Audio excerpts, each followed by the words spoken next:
नमस्कार मंडळी, जेवीज किचनमध्ये आपल्या सर्वांचं स्वागत आहे। चला मग आपण आपल्या रेसिपीला सुरुवात करूया।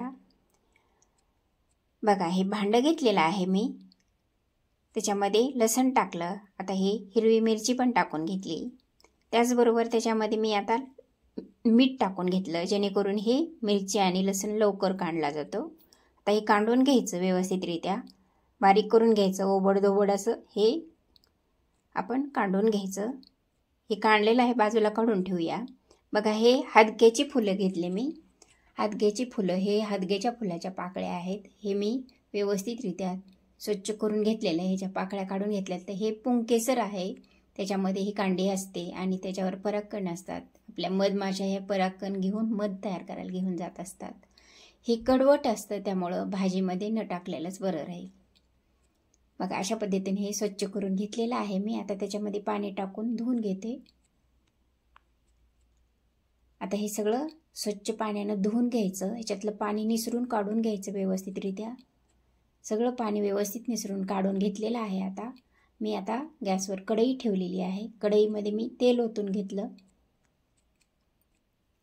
आता तेलामध्ये मी हे मोहरी टाकून घेतली, तेल तापलेलं आहे आपलं।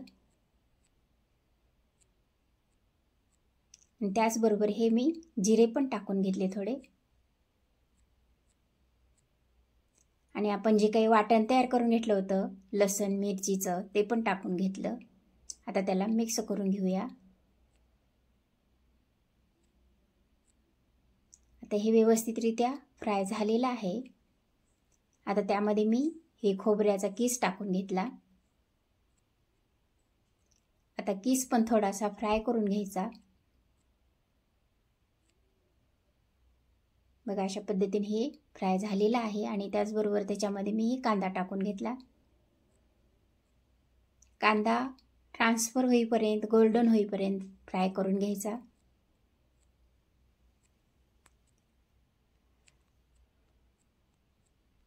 आता त्याच्यामध्ये हळद टाकली, लाल काळं तिखट टाकलं।